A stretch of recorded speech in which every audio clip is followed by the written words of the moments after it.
So for people on Zoom, is it not? Well, I know there's two green. This is fine. Okay.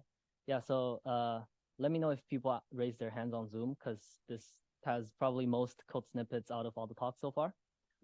I promise I don't assume you know the package, how the package works, but if there's any question, let me know.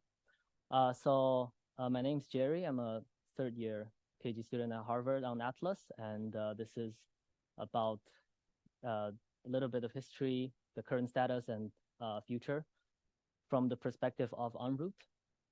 So let me tell you a little bit about UnROOT first. Despite the package name, this is actually about root, not about root. So in short, it's a package to support reading the root files, most notably the data files, because we analyze about them the most. It also implements the tables interface. This is like an interface package in the Julia ecosystem, well established. And because we're in Julia, some feature you get, which is like, for example, you can write loop and fast. And then the package also designed to be multi-threading friendly. So in short, this is similar to UnROOT in the sense that it doesn't depend on any C++. But you can write both columnar and event loop style things or compose. So for me, a bit of like the history. It's a bit weird to kind of like introduce this package for the first time after being using it for a while. So in fact, we used it for like a whole Atlas analysis, which is about to get out now. And foundation of this, many of the features, so the project was started by Tomas, but many of the main features, including reading the actual teacher and stuff, was written by me in like during COVID in a basement. I think maybe there's some silver lining of being locked in during pandemic. I don't know. Not sure what's the takeaway. The situation in the Julia is that there's a bunch of researcher maintained packages, which is kind of cool. And my take on this is that, like, for students especially, don't be afraid to contribute and also, make things, because it's actually pretty easy. Oh, and yeah, don't be addicted to benchmarking like I am. So the structure of the talk, it can be like 3 parts. So the first part is a gentle introduction to UnROOT itself, which I'm going to assume minimal knowledge to give you a flavor. And then we will showcase, so at the end of that, I will show you the performance of this package. And then for the second part, I will tell you how we achieve the performance and some of the design choices, which kind of applies to any sort of Julia package development. And then finally, this is to kind of stir up the discussion. We're going to look at where we go from here, where we are at in UnROOT, and then maybe we can discuss a few more things. So part 1, oh, also, yeah, that's a progress bar to help me. So here's how you use this package. So first of all, you just load the package, and then you can use this root file to open up a root file, which gives you an overview of the metadata of the file. So here we're looking at NanoAOD, which is a format used by the CMS experiment, which contains 2 things. One is events, which is a TTree, and then TObject string, which is a string for other metadata. You can also, of course, load a TTree. So this is where you load the data. And the constructor is called lazy tree. So you give it the file path and also the TTree name. And then here you can see that NanoAOD is really wide, right? So here you can see that it has almost 1,500 branches, but that's fine. We can load it. So notice at this point, we are not actually reading the whole file, right? Like this has opened up the TTree, but it's like parsed the file, but no like major disk IO has happened, which is important because some of these files are huge. Yes, remember to use the, semicolon. Oh, actually, I think if I hold this button, oh, something's weird. Yeah, don't forget the semicolon, otherwise it's gonna print the whole thing. So of course we also support filtering branches because sometimes you don't want to look at 1,500 branches. So we support two ways of filtering it. One way is to do this, just give it explicit list of branch names, or you can use a regular expression. So here I smartly constructed this thing. And then you can see that we just get 4 branches. And here I ignored the semicolon so you can actually see it because this is manageable. So immediately you notice that actually each of the branch contains vectors. So this is something useful because often our data are not completely flat. So this is a major obstacle in, let's say, NumPy ecosystem where they can't represent jagged vectors.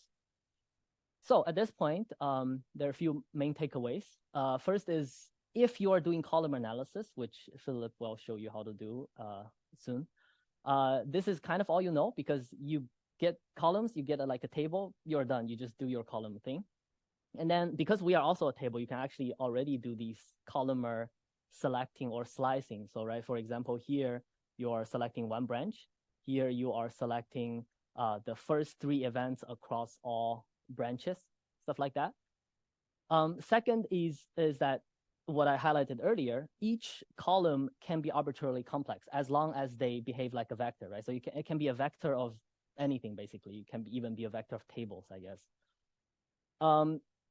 Thirdly is that the code already works for RNTuple, which is, I will talk about a bit in the discussion section, which is this successor to TTree. So you can use exactly the same thing. So for this reason, lazy tree is actually not a perfect name because I guess RNTuple is not called a tree. And here just showing you how it works on a RNTuple. So here we're just using the exact same semantics. You give it a file path and then a, in this case, RNTuple's name. And you can see that we are loading a bunch of composition of C++ STL containers, which is, you know, a lot of random stuff. Here we're looking at a doubly jagged vector, but it's fine, it all works. So because there's some trade-offs in terms of like making this lazy tree, which I will talk about in the next section, we actually now provide ways for you to go to other table thing. So for example, here you can go to data frame, which Philip will tell you about, or you can go to awkward array, which Yana will talk about in a day or two. But yeah, so you can, you know, bring your data to any table ecosystem. We don't have to do anything, it just works. And of course, now comes the boring part, which is the fact that you can write fast for loop. So when you open a TTree, you can just do for event in my tree. So this is iterable, and each element will be one event in your data. And here, just to spice things up a little bit, because this is too boring, I added a multi-threading macro just to show you that this is thread safe. So this slide is kind of useful for future. So I will highlight the fact that inside your loop body, you can do event dot whatever branch name to access the specific branch. Why this is magical, you will see in a second, but I'm gonna claim this is fast. And we'll all see why. So here is a benchmark for analysis. So this analysis uses a 4-muon CMS open data set, which has, you know, the 4 column I showed you earlier inside the nano ALD. And the physical content of the analysis is doing a ZVTOL and then reconstruct higgs from 4 leptons. And we compare it to a bunch of other implementations, and you can see that Julia is really competitive, both in terms of raw speed and in terms of the scaling. So when we go from 1 thread to 4 threads, the scaling is almost linear, which is what you want to see. And the relative performance is, of course, application dependent, right? It depends on how many events you're skipping, how many columns are reading, how many histograms are you filling, if we are doing machine learning in the middle, etc. The point is that Julia is fast, not that Julia is faster than C++. That's not what I want to say here. So hopefully convince you a little bit that Julia is fast. Now I'm going to talk about the performance and design choices that went into make this possible. So first of all is who gives us the performance, right? In the end, it's the compiler, because compiler gives us the code that actually can be executed on hardware. But compiler works best if they have complete type information. So this is why the get entry C++ you saw in the last slide, which is the fastest C++ implementation, is full of information for compiler to read. So the code looks like this, right? So if you look at the peak performance root code, you kind of have to do this, because then you can individually get entry for each branch inside your loop to achieve the lazy thing. So you don't want to do the wholesale get entry because that kind of slows it down. Anyway, but if you look at this, it's like, okay, this is a lot of repetition and a lot of pattern you can recognize, but this is kind of the traditional way of writing this. The basic principle applies to any language, including Julia, right? So it's not like Julia doesn't need information. But if you look at the code the user writes, it's surprisingly simple. So for example, let's say you are calculating HT of muons. You just take the event, and then you can take the sum of this branch in this event, and it just works. So apply the same principle. Here, it would be optimal for compiler to know exactly what type this event.muonpt will give you, such that it can prepare the sum in the best, assembly code, optimal code. The concept that some function call, so this event.muon is just a get property call. So the concept that a function call can be inferred in terms of the type in Julia is known as type stable. So the basic idea of type stability is that imagine you're a compiler, you're compiling code, runtime hasn't happened, you don't know the value of things, you only know the types. Can you determine if a piece of code is going to return a specific type given only the types?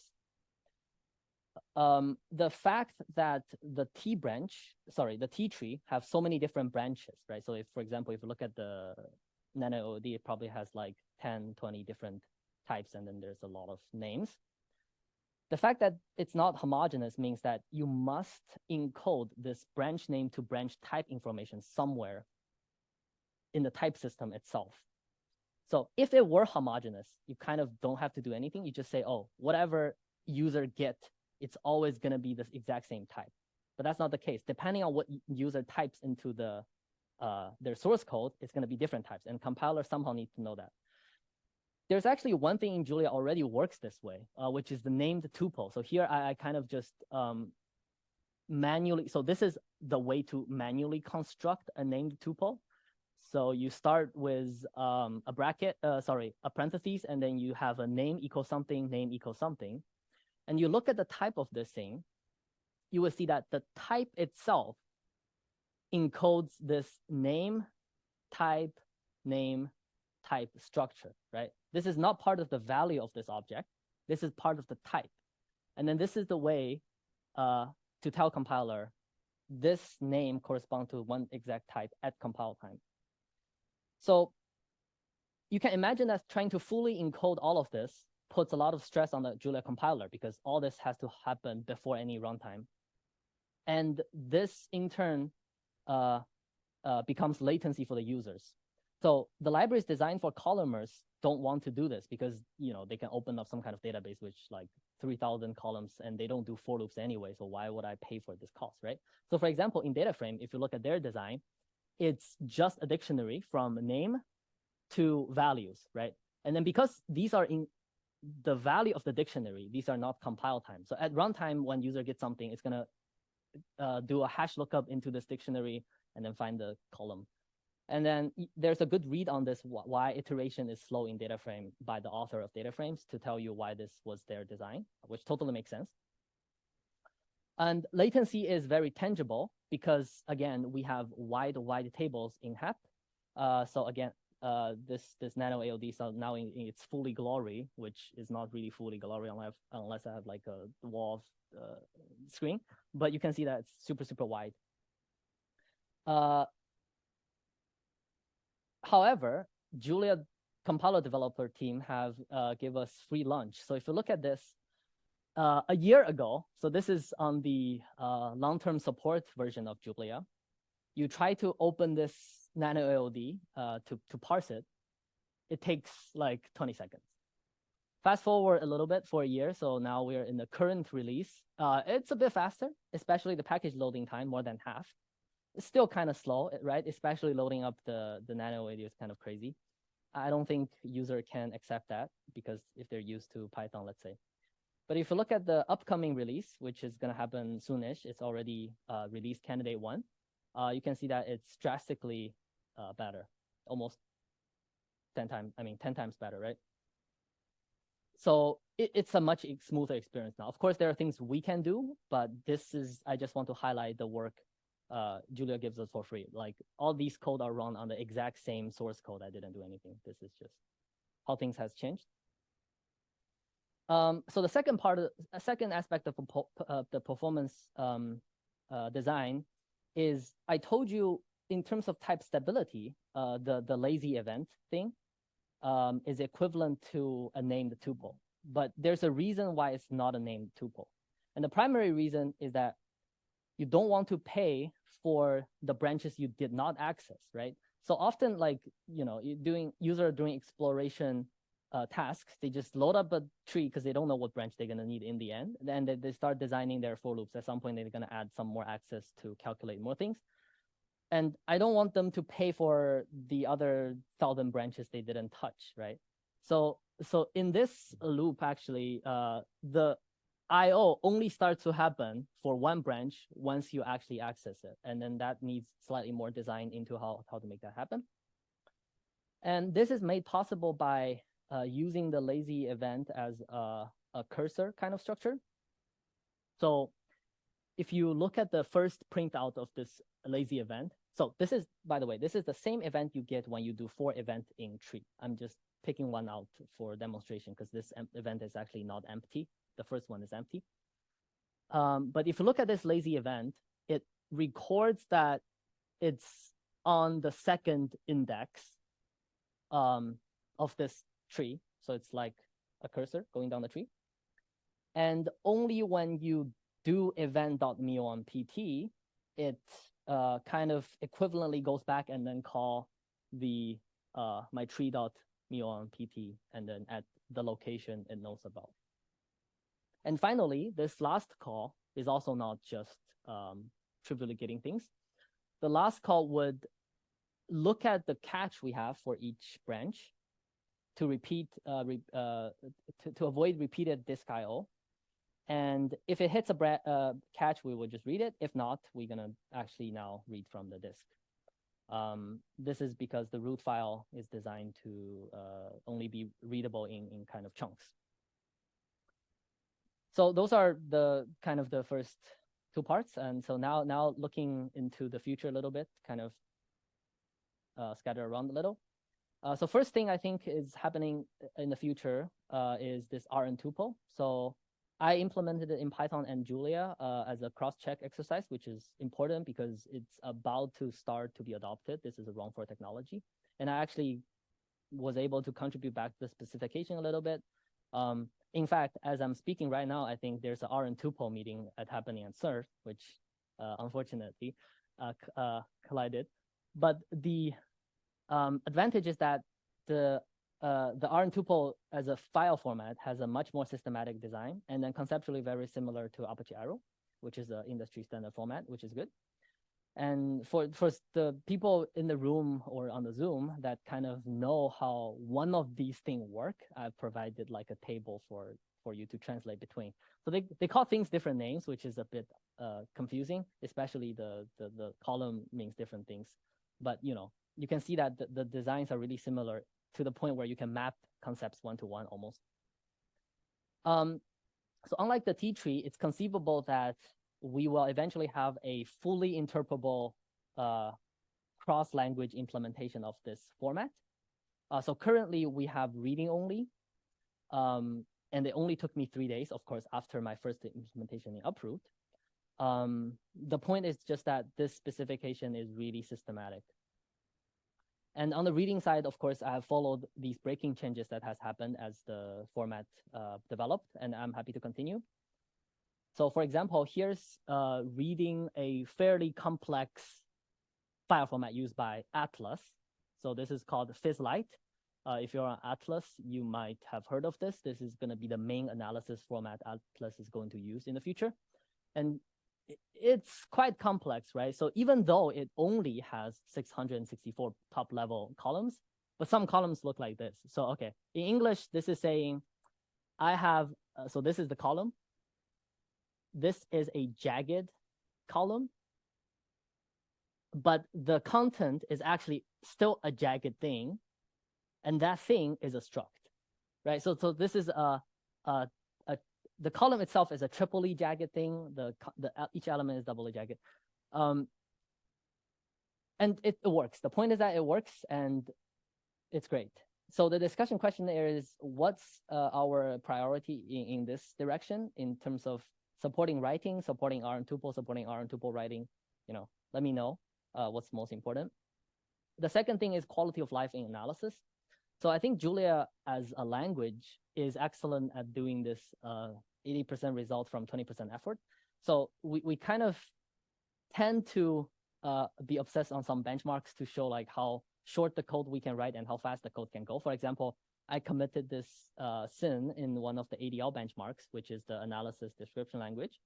And I included this table to show that I can do many tasks other framework can do with less code, but as a demonstration for Julia's flexibility. But when we actually did like a big-ish project with Atel and Alex Held over the summer on the analysis grant challenge. So this is a benchmark analysis task that's designed to assess like different framework and approaches speed and also quality of life, like how much code the user has to write. And then Atal and I realized that, yes, we did write less boilerplate code in Julia, but we still wrote a bunch of utility code, right? So obviously there's a bunch of wish lists. For example, these are the three came to my mind. First is declarative systematics. So like you can say, oh, I have this variable, but it's tied to these two other branches as systematics. And when you fill the histogram with something, it automatically creates named variations to track systematics. And of course, you have to build, sometimes we want to build in cut flow because physicists want to see what cut made the most impact. And the discussion question for this aspect is like, what's a composable Julia-ish style interface for this without performance hit, right? Should it be a package, should be function, should be macro, stuff like that. Oh, by the way, yeah, so speaking of quality of life, yesterday I got nerd sniped by the histogram conversation. So I went to check, and then indeed there's a very fast thing called fast histogram in Python. And I kind of have to match it now that I'm aware of it. So I did. So I did this like over 30 minutes, and you can see that we're fast. So this capital hist here is the boost histogram. Some of you may know this is like a C++ thing, and they're kind of slow for some reason. I think they are just not calling some specialized routine or something. But yeah, so don't be obsessed with benchmark. This is what I was trying to tell now to do. Yeah. The third thing is I think we want to expand horizontally. So what do I mean by this is we want to scale horizontally, right? So vertically we're already fast, like running things sequentially. Julia's good at CPU code, etc. But there is built-in like distributed standard library in Julia, but the quality of life is not that great. So on this, I'm actually looking forward to Kosten's HPC tutorial. But for the Atlas analysis, which we used Julia for, I was able to just kind of hack together kind of a workflow using the cluster manager, which allows you to, in real time, use HT Condor workers as just external Julia processes. And then we just do that kind of analysis, and then it scales okayly. But that took some advanced debugging to make it work smoothly. Last thing is that in terms of the like pipeline, how we do things from detector to end physics results, we can look up and downstream from where we are at, which is this analysis corner of things. So in principle, Julia is suitable for doing upstream work, like writing imperative code and then do a bunch of things. But of course, right now the writing root file is a showstopper. But also, even if we can write root files, is it really worth it? Because if you think about the production of many physics analysis data, so like these derived format calibration studies, a lot of them are bookkeeping heavy, not necessarily a language thing. So we should think about that. Like, do we really want to push in that direction? But the downstreaming is much better though. So if you think about downstreaming, which means after you got histogram or have analysis working, how do you get interpretation and statistical fit? So I have implemented a proof of concept just to kind of see how the PyHF works. Turns out it's pretty good. The speed is good. And because we are just emitting a normal Julia function, you can get your likelihood either way. Like you can do frequentist fitting, which is what we usually do through likelihood ratio. There you can do auto diff, or you can go to the Bayesian inference. So you're gonna want to listen to talk by Oliver. And I think in the future, when we have some sort of standardized format for so this HS3, we're gonna be even better. So in the sense that we give people HS3, they can do whatever they want to do in the Julia ecosystem. So in the downstream, it's actually pretty straightforward. And that's all. So here's the summary of the discussion questions, and we should talk more about it end of today to talk about it. And yeah, I'm happy also to answer any Julia and UnROOT related questions at any time. That's all.